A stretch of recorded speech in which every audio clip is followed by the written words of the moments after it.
I welcome all the participants and our viewers watching us live for this power manifestation session right after the Yoga, the performance of the Prathama Vinyasa and the Dvitiya Vinyasa, the 308 asana sequence.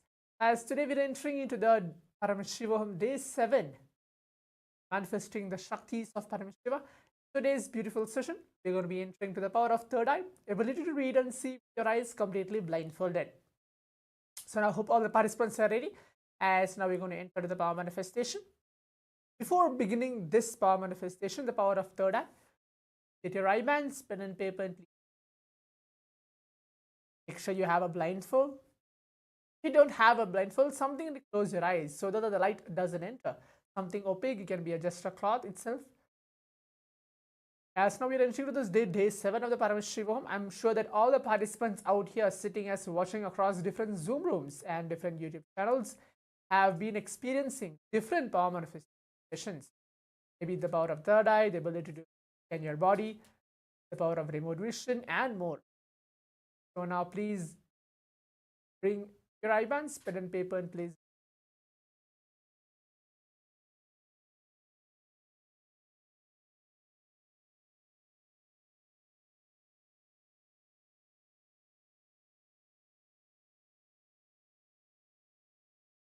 As Swamiji very beautifully said, that every single power manifestation which is designed in this Paramashivoham session throughout the day can be made powerful conversations throughout the day, manifesting powers to receive life in our the present.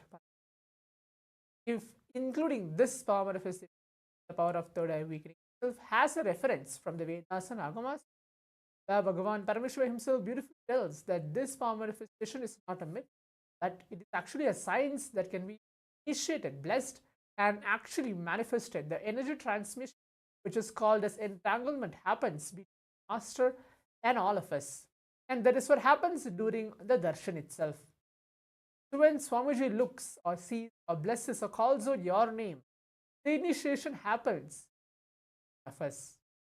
In this today's power manifestation, the power of third eye, which is ability to read and see your eyes completely, Bhagavān Paramashiva in the Vijnana Bhairava Tantra beautifully reveals that this power manifestation is a science and can be expressed and manifested in our day-to-day life. Now, I'll be reciting that verse and giving the translation to all of you, and then we'll enter to the power manifestation. Kapalantarmano nyasya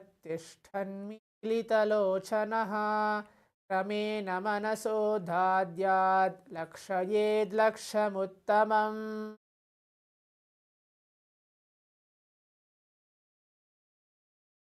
The translation goes, by fixing the mind on inner space within the crown center and sitting stably without any movement, having your eyes closed in submission.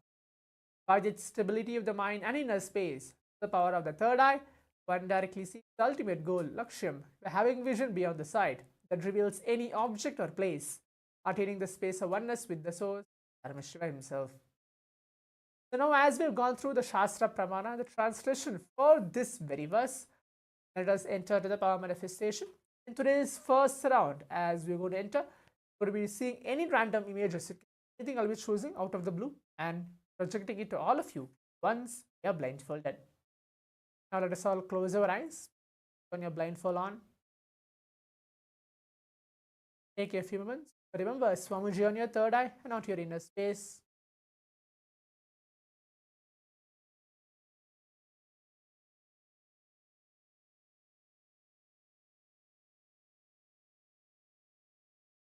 Now start chanting the Mahavakya.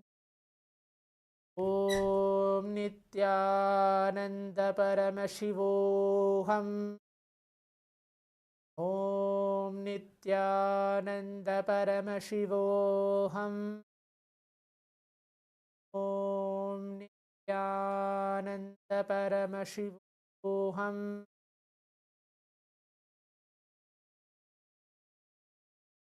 Now I'll be projecting to all of you for the first round of.